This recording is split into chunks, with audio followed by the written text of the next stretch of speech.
Hoje tem tantos tratamentos, tem tanta coisa que pode ser feita. Então, se você está com um bebezinho, a gente está falando de bebês, você diagnosticou agora, você está vendo sinais agora, é o melhor cenário para ele começar a ser estimulado. É o melhor cenário, sem dúvida.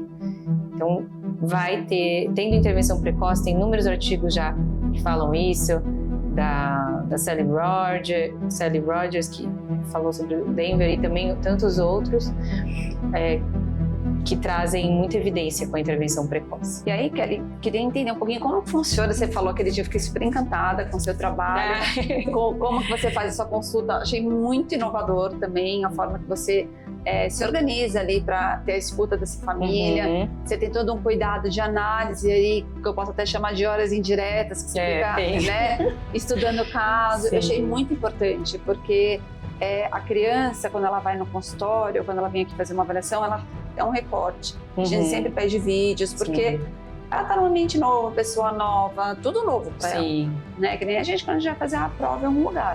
É tudo novo, você se preparou e tal, mas o seu 100% não é o que você tá ali na prova, é no seu dia a dia. Né? E eu achei muito interessante, queria que você falasse um pouquinho como que são as estratégias que você usa, quais testes padronizados você usa também. Sim.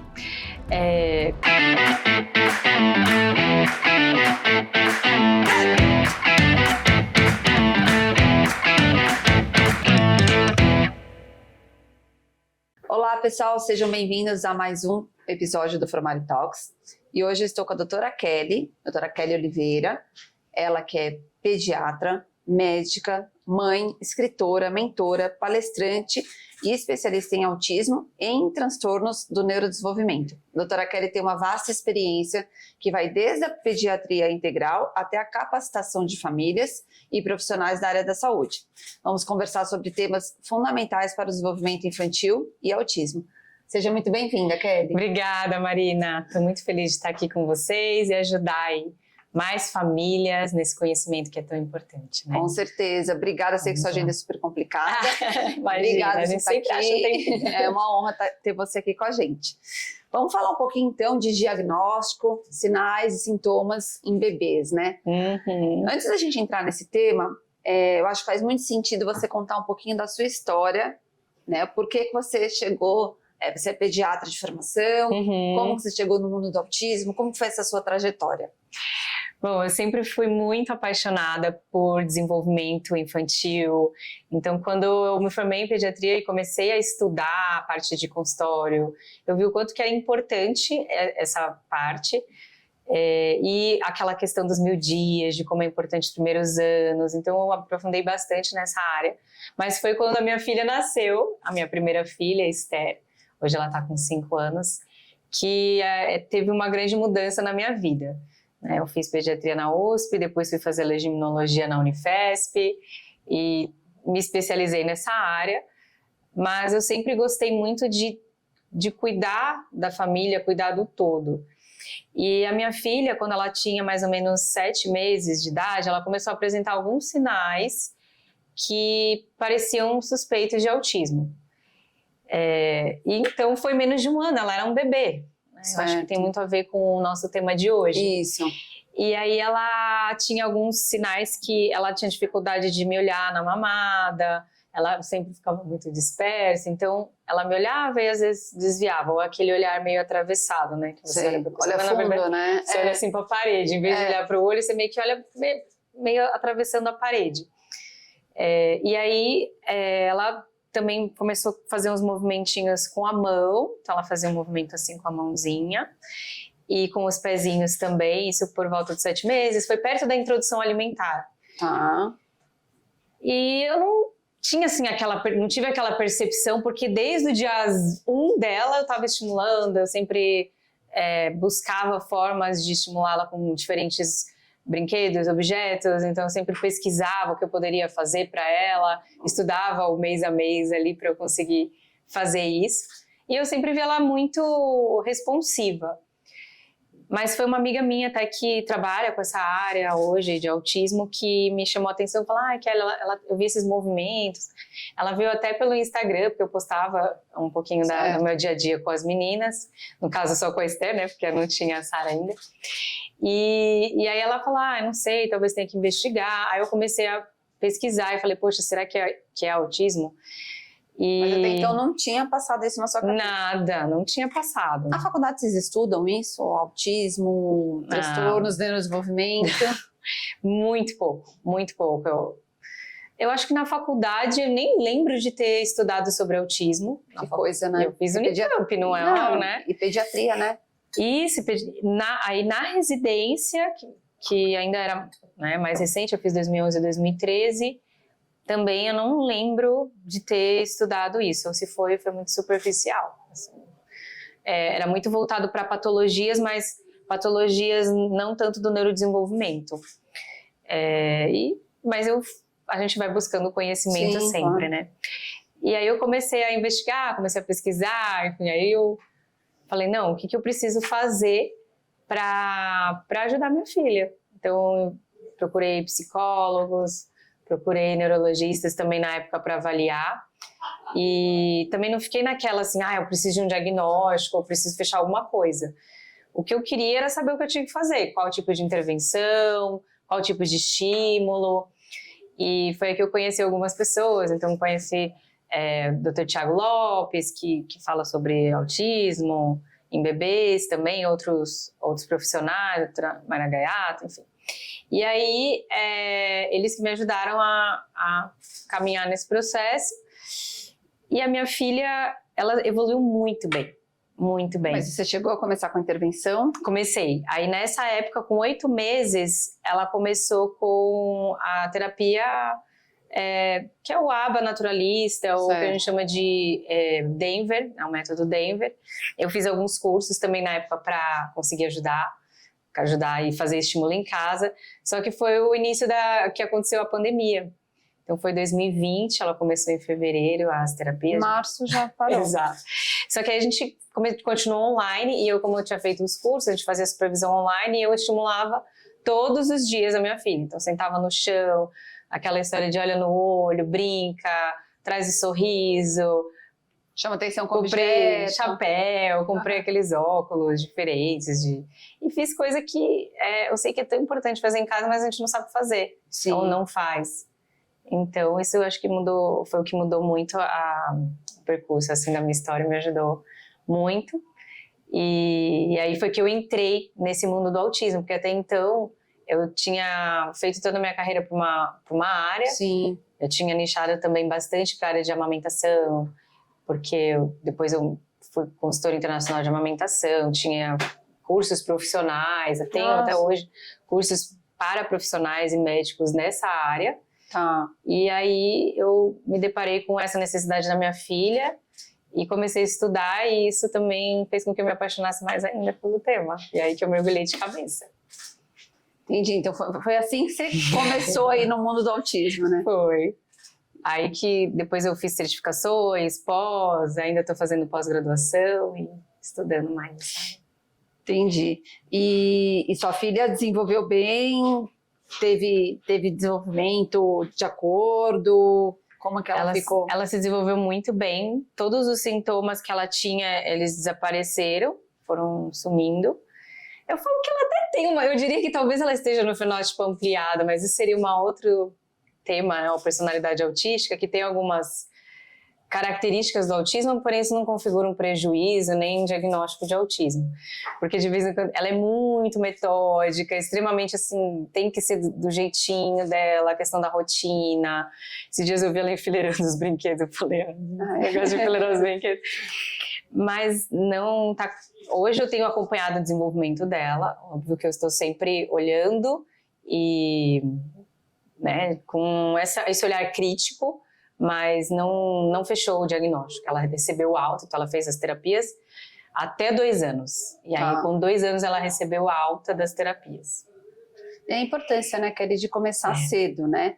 E aí, quando a gente fala que tem que começar cedo, os pais falam, mas assim, o que eu tenho que olhar, né? Para onde que eu olho? Eu falo, gente, a gente que é especialista, uma criança com 9 meses, você consegue ver ali uma série de sinais, da atenção compartilhada, contato visual, reciprocidade social, interação, enfim, né, segmento de instrução simples, a gente consegue ver bastante coisa. Então, eu queria aprofundar um pouco nisso com você. Quais são os sinais, né, que os pais podem ficar atentos em cada momento do desenvolvimento, né? Vamos tentar falar por faixa etárias, para as pessoas, né? Até 1 ano, o que a gente pode olhar? Com um bebezinho, que eu acho que é tão importante, eu estava até conversando antes, eu avaliei um bebê recentemente de 4 meses, que já tinha sinais fortes, com alto risco de autismo, e avaliei uma bebê de 7 meses também, recentemente, que a mãe estava preocupada com algumas questões, e aí ela veio até mim e nós conversamos. Então, o que é muito importante para a criança? Eu diria que assim, antes dos 6 meses, o que a gente observa de desenvolvimento? Então, quando a criança é bem bebezinha, você tem um bebê que, por exemplo, não vai apresentar um sorriso social. Sim. Então, em vez de ele sorrir lá com 1 mês e meio, 2, ele não vai sorrir.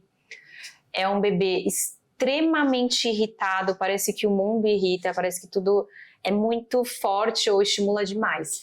Ou alheio, né? Ou extremamente alheio. Então, é um bebê que está totalmente apático do mundo. Pode acontecer, né? Às vezes a gente vê aquele bebê que as mães falam, nossa, ele quieto demais. Ele é muito bonzinho, a mãe vai para vários lugares com o bebê, lugares barulhentos, que muitas vezes os adultos são incomodados e o bebê está ali. Sim. E aí, esse eu acho que muitas vezes é o que chama mais atenção. Quer dizer, que me preocupa mais, porque o bebê que é mais agitado, ele tá ali falando, ele tá ali incomodando de alguma forma. Agora o apático, ele é bonzinho. E né? às vezes passa desapercebido, né? Então esses 2 extremos, que até desde pequenininho, assim, antes dos 6 meses eu diria que dá para observar. Então esse bebê de 4, a mãe fala, ele era irritado com o mundo. Acabou vendo, a PLV não era a PLV. Vai descartando coisas, às vezes tem uma doença do refluxo. A gente sabe que crianças autistas, elas podem ter mais doenças gastrointestinais e doenças alérgicas de alterações, assim, estatisticamente falando. Distúrbio de sono, então uma criança que tem uma alteração de sono muito fora do normal. Não estou dizendo criança que acorda, que mama o peito. Que não tem um padrão, ou não tem padrão de rotina, a mãe não tem organização, não tem rotina e higiene do sono nenhuma. Mas uma criança ou um bebê que a mãe está fazendo as coisas direitinho, diminui o estímulo, não tem tela, e ela não dorme, ou tem insônia, então tem um despertar e fica lá. Ou então tem um despertar, muitos despertares de sono, demora para a iniciação de sono. Tudo isso podem ser sinais de que tem alguma coisa de errado. Não estou dizendo que é autismo, mas nesse início não vai ter não vai estar nada escrito na testa. A gente precisa olhar essas coisas mais...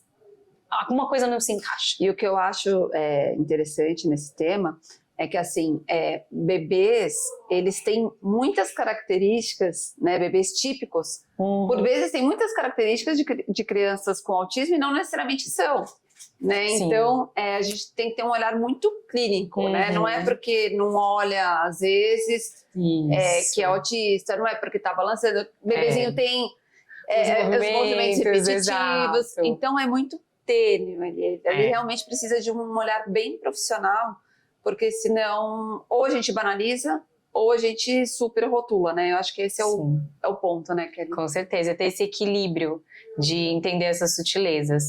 Eu gosto muito de entender e olhar para o que a mãe está falando. Normalmente a mãe, ela percebe algo, porque ela está muito próxima e às vezes ela chega até a questionar o médico, o pediatra.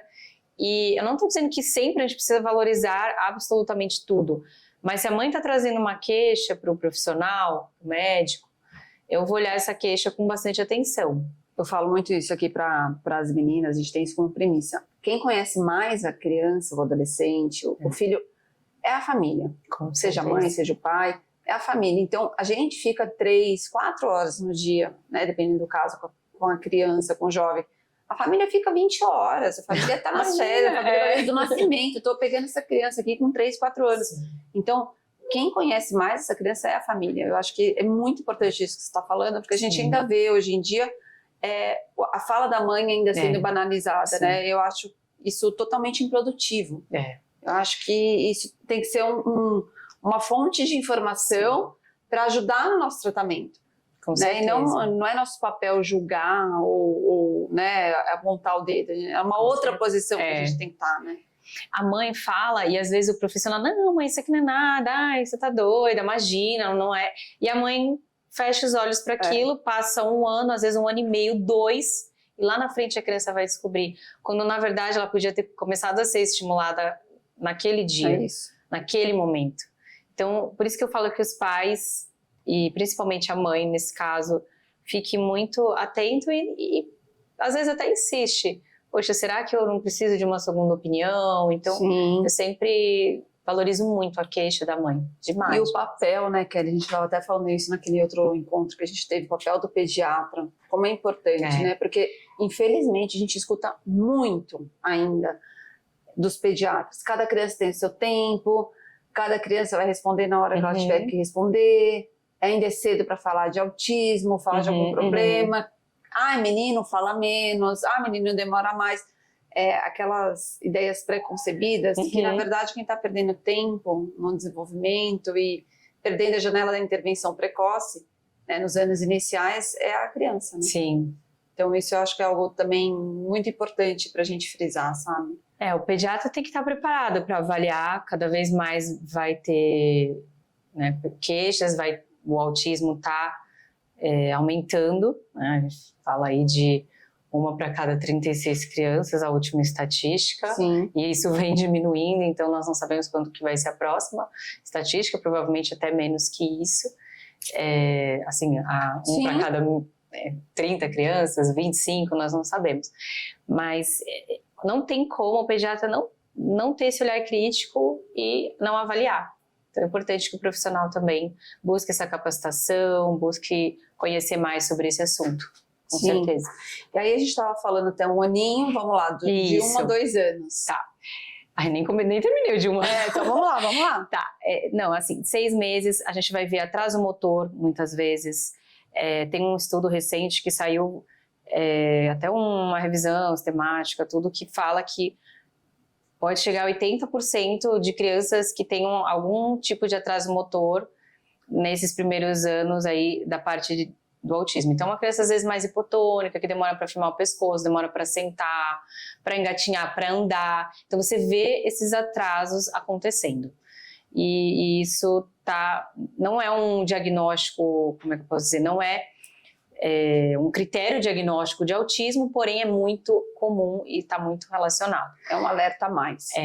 Na introdução alimentar, a gente observa uma criança que tem, às vezes, muita dificuldade sensorial, porque a gente sabe que os autistas têm muito transtorno de processamento sensorial, então não quer encostar nas coisas, não leva a boca, chora muito, uma repulsa, uma recusa alimentar, uma seletividade alimentar que por hora muitas vezes começa bem, às vezes lá com 1 ano e meio, 2, vai piorando e agrava absurdamente quando não tem uma intervenção adequada.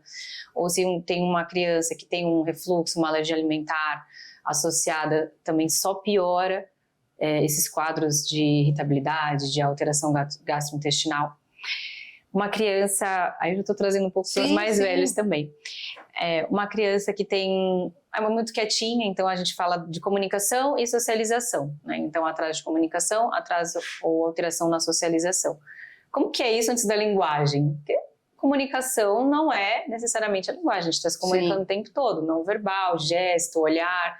Então, contato visual é algo muito importante que você já consegue ver desde bebezinho. Então, aquilo que eu falei, do olhar atravessado, não olhar na mamada, ou evitar o olhar.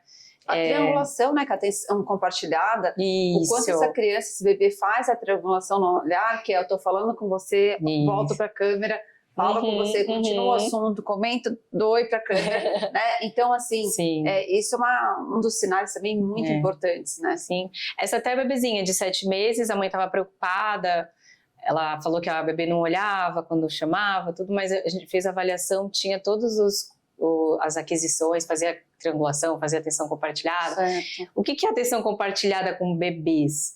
Você pega um brinquedinho, a criança tá lá fazendo um brinquedinho, você fala assim, olha o brinquedinho, aí ela começa a brincar, começa, sei lá, encaixar, ou coloca assim, o negocinho faz barulho, aí você fala, aí ela olha assim, nossa, isso aqui é muito legal. Aí ela olha o produto, tipo, olha que legal que eu tô fazendo. Então ela tá brincando, ela tá olhando o produto, ela tá brincando, ela tá olhando o produto. Ou é um livro. tá lendo, o adulto tá lendo o livro, ela olha pro livro, olha pro adulto. Ela tá interagindo de alguma forma com esse adulto. Né? Isso. Ela tá triangulando aí, isso. Né? Então, só para vocês, acho que tem muito pai que assiste, né? Sim, muito legal. Esses exemplos são ótimos. E aí você consegue ver se tá fazendo essa triangulação. O autista tem muita dificuldade de fazer triangulação. Ou não faz mesmo. Sim. Ou empobrecido, o contato visual diminuído, balbucio e a fala muitas vezes não vem ou atrasa muito. Então, é um bebê que não faz o mamamã, o dadadá, não aponta. Então, com 9 meses... 9 meses é um marco bem importante. Eu também acho. Porque a criança já começa a ter mais mobilidade, ela engatinha. E aí você começa a ver uma criança mais ativa. Eu falo que ela começa a ter a percepção de sou um ser independente. Então ela começa a ter muitos balbucios, mamã, dadá, babá, aponta. Então começa a apontar às vezes 9, 10 meses, começa a apontar o que ela quer. E ela tá um bebê muito mais atento no mundo, né? Um bebê que tá ali sabendo que alguma coisa tá acontecendo, que eu tô aqui com você na sala de jantar, e alguém vai abrir a porta, e vai entrar, e eu vou olhar, vocês vão conversar, vou ver o que vocês dois estão falando.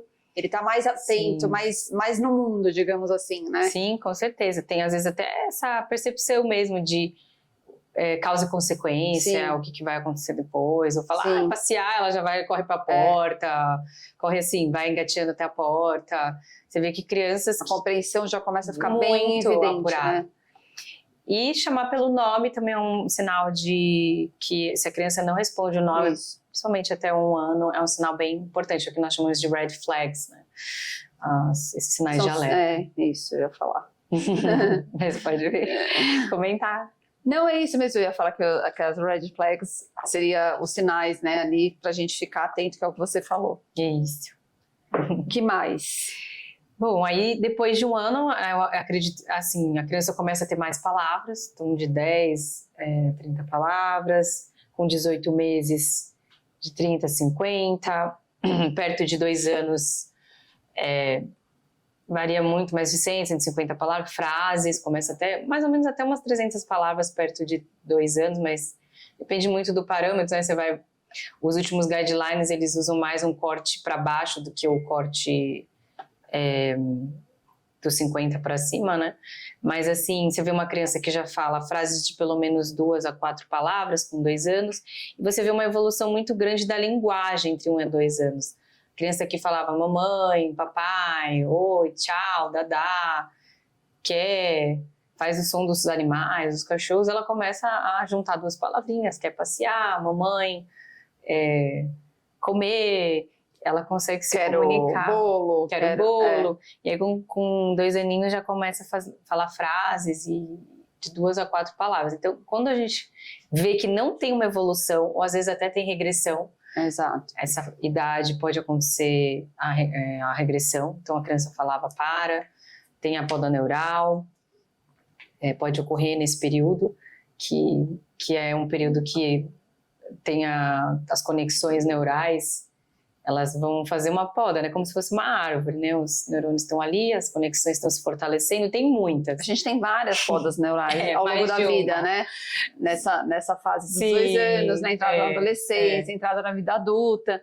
Mas explica que é super interessante isso aí. Essa primeira, e aí quando você tem muitos estímulos, aí vai ficar aqueles que são os mais bem fortificados, né? Aqueles que estão mais fortalecidos. Então, quando tem essa poda neural, pode haver... Não é que a poda neural causa uma regressão. Mas a gente observa que tem uma... Isso, mas tem uma evidência maior. Isso, nesse momento. Nesse período. Isso.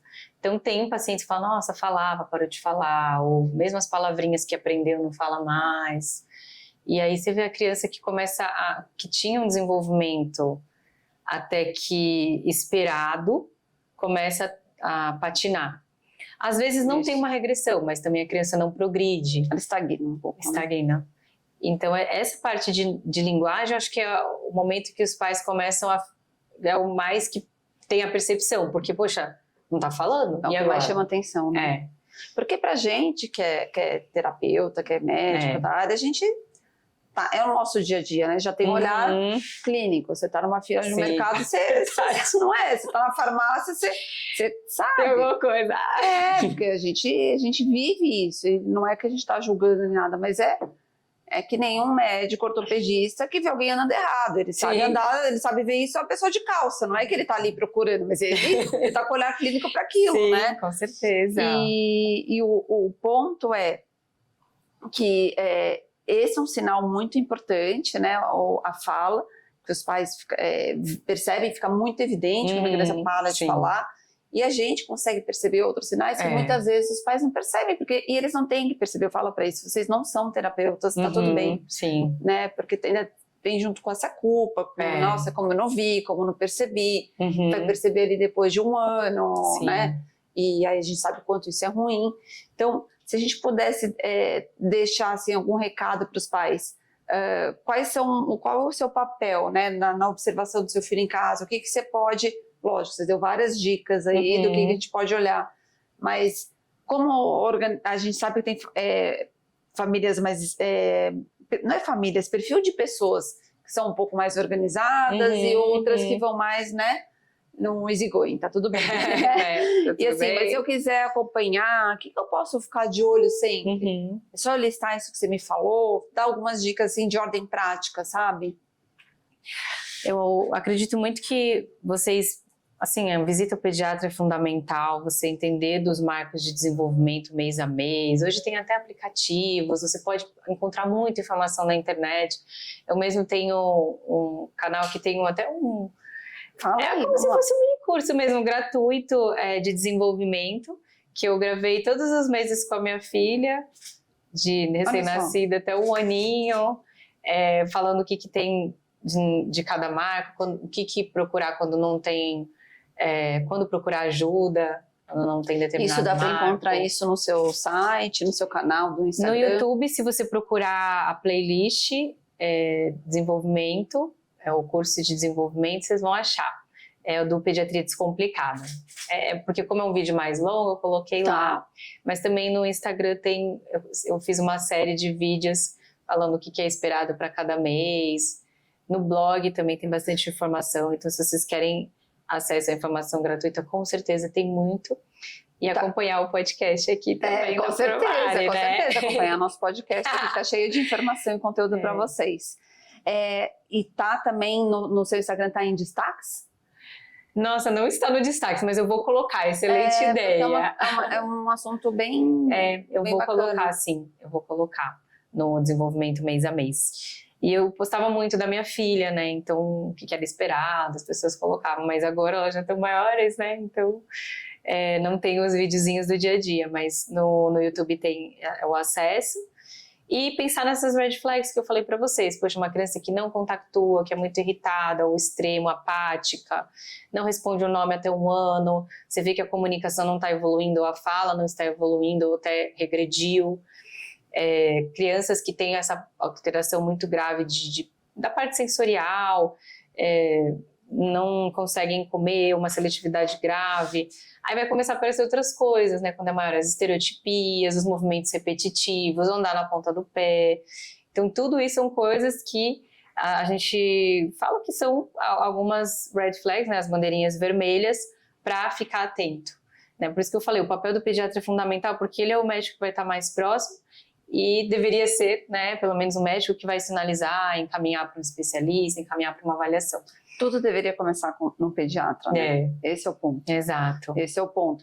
E aí, qual que é o papel dele, né, nisso tudo? Como é que você entende, né? Você é pediatra, tem uma formação e você mesmo falou, olha, eu fui buscar, tive uma experiência pessoal, não tive, né? Não tive uma formação, de e fato. muitas vezes ainda não caiu a ficha também para esse pediatra, tô aqui para julgar ninguém. Não é isso, mas é que não caiu a ficha da importância disso mesmo, porque é isso, a formação de vocês é muito na base médica, né? E da doença, assim. Exato. E nas urgências. Vocês estão com um olhar muito nessa questão aí, né? E essas outras questões de desenvolvimento não estão muito no radar, né? O que a gente poderia deixar também de dica para esses pediatras? Olha, busquem conhecimento. Agora, por exemplo, até estou coordenando uma pós-graduação nessa área de autismo. Então, eu acho tão importante vocês buscarem além do que da superfície, sabe? É óbvio que eu tive uma história pessoal que também me motivou. Não estou falando que o pediatra tem que saber tudo de tudo. Você, às vezes, já tem uma especialidade e está buscando ser o especialista na sua área. Mas você ter uma noção, entender quando que pode ter alguma alteração no desenvolvimento, se você é um pediatra geral e tá... Porque a gente não tem muitos pediatras que vão ser o único médico ali que essa criança vai ter acesso. Então, você ter a noção de quando encaminhar, do que fazer, de qual estímulo orientar para os pais, de qual pessoa que você deve encaminhar, eu acho extremamente importante. Sim, o pediatra tem essa consciência que a orientação dele tem um peso muito maior. Tem. Né? A palavra do médico tem um peso assim, o médico falou, não tem discussão, tá falado. O psicólogo falou, o teólogo falou, o fonoaudiólogo falou, talvez eu aceite. Mas é cultural isso, é uma questão cultural mesmo, né? E eu acho que isso no Brasil ainda é muito forte. Né? Mas acho que o pediatra precisa ter essa consciência do poder que ele tem no sentido de fazer a diferença na vida de uma criança, né? Encaminhar, e a diferença é você encaminhar para o lugar certo, para quem vai conseguir fechar o diagnóstico, para quem vai conseguir fazer a intervenção de uma forma adequada. Quando eu conheci aqui a Formar, eu me apaixonei, porque é um centro de excelência, tem um instituto absurdamente grande e muito bom. A Marina, fiquei impressionada, assim, fiquei lisonjeada também. Não, é verdade, assim, trouxe tecnologia de lugares fora do Brasil, fora, né, referências do mundo inteiro para cá. E aqui, né, você consegue ter essa visão e assim, eu falo que eu sempre mudei um pouco, eu sempre fui um pouquinho fora da curva no sentido de não achar que eu tenho a resposta para todas as perguntas, sabe, Marina? Mas eu sempre acreditei muito no cuidado e na avaliação multidisciplinar, na equipe, porque, inclusive, quando nós estávamos com a clínica PGT Descomplicada, eu tinha outras pessoas, e eu falo que as pessoas com quem eu mais aprendi depois de me formar, né, depois de fazer... na prática. Foram os profissionais não médicos. Eu aprendi muito com os médicos, lógico, mas quando tinha algo que eu não fechava a conta, que eu não me conformava, por exemplo, em relação à alimentação, eu observar que crianças, mesmo a gente estimulando, fazendo lá o BLW, colocando a criança para comer, não levavam a comida na boca e tinha uma seletividade absurda e depois podia até ter realmente um quadro de autismo, mas um transtorno de processamento sensorial, eu vou descobrir com as nutricionistas, com as fonos, com as TOs. Isso é um papel, né? Se colocar numa posição de eu não sei tudo. Não, eu preciso saber o máximo possível, né? Mas assim, a gente não sabe mesmo, né? Como eu também não sei sua área e nem é meu objetivo, né?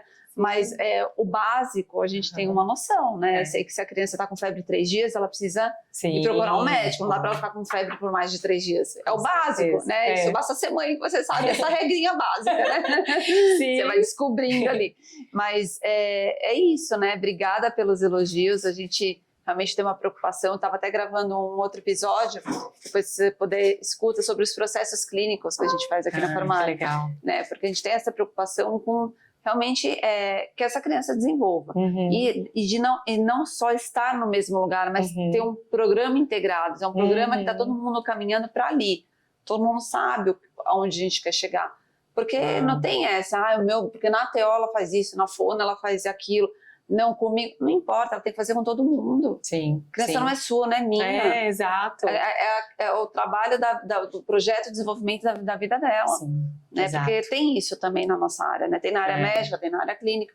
E isso aqui a gente consegue quebrar, sabe? Sim. Porque não fica só cada um na sua caixinha, né? Porque você consegue envolver todo mundo no processo do cuidado, família, os terapeutas, escola... É o melhor resultado para a criança. Todo mundo ganha e a criança só tem a ganhar. Sim, com certeza. E aí, Kelly, queria entender um pouquinho como funciona. Você falou aquele dia, eu fiquei super encantada com o seu trabalho, como que você faz a sua consulta. Achei muito inovador também a forma que você se organiza ali para ter a escuta dessa família. Você tem todo um cuidado de análise aí, que eu posso até chamar de horas indiretas, que você fica estudando o caso. Eu achei muito importante, porque a criança, quando ela vai no consultório, quando ela vem aqui fazer uma avaliação, ela é um recorte. A gente sempre pede vídeos, porque ela está num ambiente novo, pessoa nova, tudo novo para ela. Né? Que nem a gente quando a gente vai fazer a prova em algum lugar. É tudo novo, você se preparou e tal, mas o seu 100% não é o que você está ali na prova, é no seu dia a dia. Né? E eu achei muito interessante, queria que você falasse um pouquinho como que são as estratégias que você usa, quais testes padronizados você usa também. Sim. Quando eu comecei a estudar essa parte, eu percebi que, na verdade, eu senti as dores, ouvi o que as mães precisavam, entendi o que já tinha e já acontecia. E aí eu desenvolvi um modelo que eu acredito que funciona muito bem. Então hoje, quando eu tenho uma família que me procura, eu quero saber mais sobre o diagnóstico, quero entender se meu filho tem algum atraso ou não, o que é. Aí todo um processo, né? Os pais eles preenchem um questionário, que tem alguns adaptado de alguns questionários padronizados, perguntas sobre reciprocidade social, alguns marcos de desenvolvimento, a história da criança. Você que criou esse protocolo? Foi. Eu criei um questionário, como se fosse uma anamnese, só que a mãe ela preenche antes mesmo. Algumas perguntas mais importantes. Eu peço para a mãe também mandar vídeo, todos os relatórios que ela já fez, todas as avaliações, então eu vejo tudo isso antes. Você estuda o caso? Eu estudo o caso. E também esse questionário, por exemplo, se a mãe, eu peço para a mãe, um familiar, o pai ou alguém, tio ou avó que convive também com a criança responder sem tá olhando a resposta do outro. Para comparar? Para até ver como que é a visão de cada pessoa daquela criança. Então isso também enriquece bastante. Nem sempre os pais preenchem, né? Nem sempre todo mundo preenche, mas ajuda bastante. E aí depois eu faço a entrevista com os pais, converso bastante. Normalmente eu faço essa primeira entrevista online, porque o que acontecia? A criança ia para o consultório junto com os pais, ficava muito tempo, porque é uma anamnese longa, por mais que eu já pegasse informações antes. Pegava todo o histórico da criança desde que nasceu, eu ia a fundo em cada queixa, em cada marco de desenvolvimento ali. E aí eu percebia que a criança ficava extremamente irritada. Cansada, se é uma criança, né? Que você sabe que já, né, qualquer criança já fica irritada, vai fechar critério, né? Porque é autista mais ainda, né? Porque não aguenta ficar muito tempo. Aí era cansativo, às vezes os pais queriam falar algo, não quer falar na frente da criança, não sabe se é o diagnóstico, então se é maior, vai ficar lá na frente, vai ficar desconfortável. Então eu faço essa anamnese, eu até explico, porque alguns pais querem presencial e tal, eu falo, não, a gente faz assim, assado. E aí eu marco essa primeira entrevista, depois eu faço a avaliação presencial. Que aí vai ver a criança. Que eu vejo a criança e coloco no chão, a gente faz os testes, então... Por exemplo, triangula, não triangula, pego o livro, faço... Você vai ali com os brinquedos mesmo. Bacana. Se a criança faz aquela acompanhamento, né, o rastreio visual, vários outros testes. E também anoto, né, a gente tem um parecer tudo bonitinho. E depois eu junto todas as informações. Depois ainda, se tiver alguém, ou um segundo ou terceiro, ou escola, aí eu converso com a escola, converso com a psicóloga, às vezes babá. Já teve situação que a criança já estava em terapia, então conversei com a fono, conversei com a Isso é super importante. Psicóloga. Porque elas já conhecem a criança mais do que você também, já tem mais elementos, né? Até para elaborar o laudo. Então, por exemplo, tem um paciente que já tem diagnóstico, já veio para mim com diagnóstico, mas eu falo para a mãe, e aí às vezes é um diagnóstico muito simples, ou enfim, de N formas, né? Um laudo que não tem muita informação.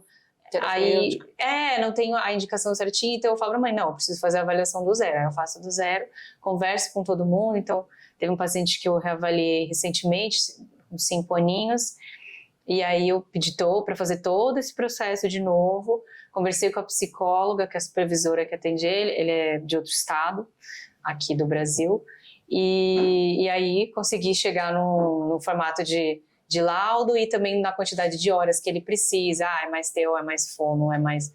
E lógico, pode mudar. É menos isso, mais aquilo.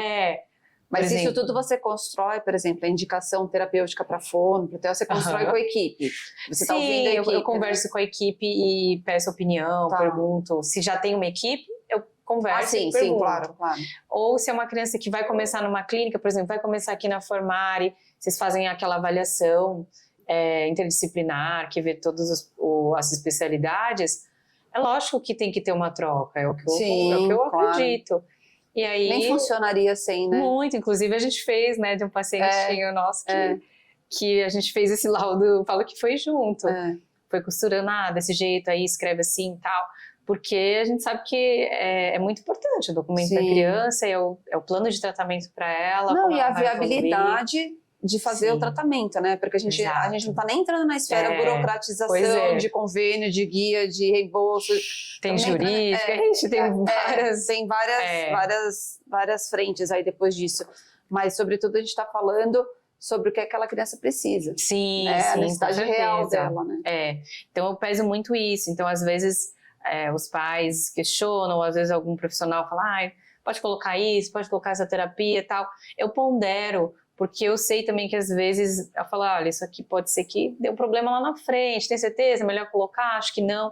Tanto que teve uma reunião que eu fiz recente de um paciente lá do Nordeste, que foi assim, ela queria colocar ecoterapia, na verdade a avó queria, a avó é psicopedagoga e tem também esse conhecimento na área. Ela falou, não, mas eu acho que isso vai ser bom para ele. Eu acho que até poderia ser bom. Falei pra mãe, aí ela falou que não, aí na verdade a mãe não, falou, não, mas acho que não é prioridade. Eu falei, não, realmente não é prioridade agora. O que é prioridade? Isso aqui. Então vamos trabalhar a primeira prioridade e a gente tem um recurso só, um tempo só. A criança também precisa brincar, precisa ter o tempo dela, né? Fora a terapia, fora a escola. Eu falei pra mãe, não cabia mais na agenda dele, não cabia. Esse cuidado é muito importante ter. Eu gosto de deixar sempre assim, dentro da grade da criança, um período, pelo menos, 1 ou 2, depende do nível, né, lógico, do autismo, mas que a criança, sendo criança. Porque tem paciente que a gente chegou à conclusão que ele precisava de menos terapia, que ele estava cansado mentalmente. Eu gravei hoje, o primeiro episódio que eu gravei hoje foi com uma mãe de meninos, 2 são gêmeos autistas, fazem tratamento com a gente há 3 anos, faziam 24 horas de intervenção, na época nível 2 suporte, e agora a gente já diminuiu para 12 horas semanais. Uau. Então é assim, lá atrás não era possível. Eles começaram, e aí, né, que ele entra em várias questões. Qual o nível de suporte? Tem deficiência intelectual, não? Tem comorbidade, tem convulsão? Porque eu falo, não tem uma regra pronta, tudo depende. E depende mesmo, depende de cada caso. Então, eu falo isso até para ser um alívio para as mães, porque muitas vezes elas ficam angustiadas de ouvir, né? Ele teve... minha amiga falou que o filho teve redução da carga. Ou era nível 3, agora é nível 2, ou era nível 2, é nível 1. Vai gerando toda uma expectativa, a gente falou muito sobre isso nesse episódio, porque você tem que comparar seu filho com o que ele é.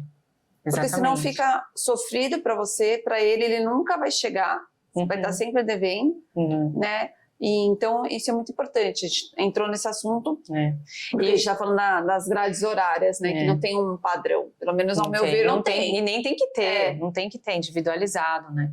O que eu gosto é justamente isso, a gente pensar que precocemente, intervenção, a gente começa muitas vezes com uma intensidade maior, a criança precisa de muito estímulo, ela precisa de muita intervenção, não só em quantidade, qualidade também, óbvio, do jeito certo, e depois a gente vai reduzindo, é natural, e é tão bom, por isso que eu falei, quanto mais precoce, gente, a gente está falando de autismo em bebês, eu penso num bebê menos de 2 anos, mas... E aí a gente tem que ter cuidado também quando a gente fala ter 2, 3 períodos em casa, seja lá quantos forem. Eu acho que sim, é importante, eles precisam ter a vida como qualquer outra criança tem também. Sim. Mas não é estar em casa largada no tablet. Não é estar em casa estereotipando. Não é estar disfuncional, porque daí você, quando você se der conta, você vai precisar fazer o dobro do que você fazia. Né? É tudo assim, muito programado, né? Tudo muito orquestrado. É o teu plano B bem feito, porque ele precisa estar sendo é estimulado, é lógico, ele pode ali ficar 1 hora vendo TV, a gente vai falar disso no próximo episódio, né, sobre as telas. Vamos ver. Não sei se 1 hora, a Kelly vai me falar aí, eu tô curiosa para saber o que você vai falar sobre isso. Vamos conversar. Mas é ter organizado, né, vai fazer então uma atividade de natação, Sim.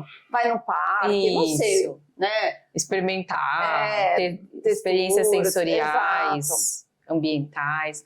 Bebezinho, a minha filha, ela tinha 1 hora de terapia por dia, com supervisão, né? Ou eu fazendo, sendo AT, na época que estava em pandemia, ou uma AT, uma assistente terapêutica, com a psicóloga dando supervisão. Mas eu fazia terapia o dia inteiro, assim, eu fazia intervenção com ela o dia inteiro. Então, mas aí é uma mãe terapeuta, né? Mas tem que ser. Aí, tem que ser, e esse é um esforço grande, a gente tem aqui o trabalho de orientação parental, mas a gente também não pode esquecer que a gente vive num país subdesenvolvido, e assim, 90% das pessoas, elas trabalham, elas não têm a opção de não trabalhar. Sim.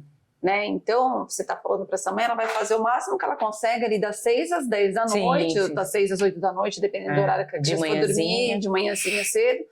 Mas pensando isso, em bebezinhos, se você, sabe assim, essas pequenas atitudes, alguns estímulos no desenvolvimento da criança, se você puder ensinar para um cuidador.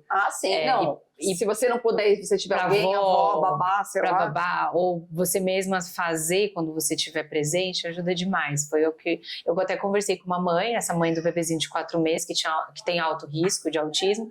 Falei, quando você estiver com ele, faz assim, faz assado, brinca desse jeito. Todo. É o tempo todo. Tá no carro, tá falando, olha ali. E eu era chata, falando, não, vira de frente. É assim que faz, não é assim. Eu com meu marido, com a babá, eles ficavam até assim, olhando meio bravo comigo. Mas eu falei, gente, é assim que tem que fazer, vamos fazer. Você fica sendo um pouco chato, isso é fato. Né? Eu sou mãe também, já passei por esse lugar aí. Né? E mãe terapeuta é chatinha mesmo, né? A gente é chatinha.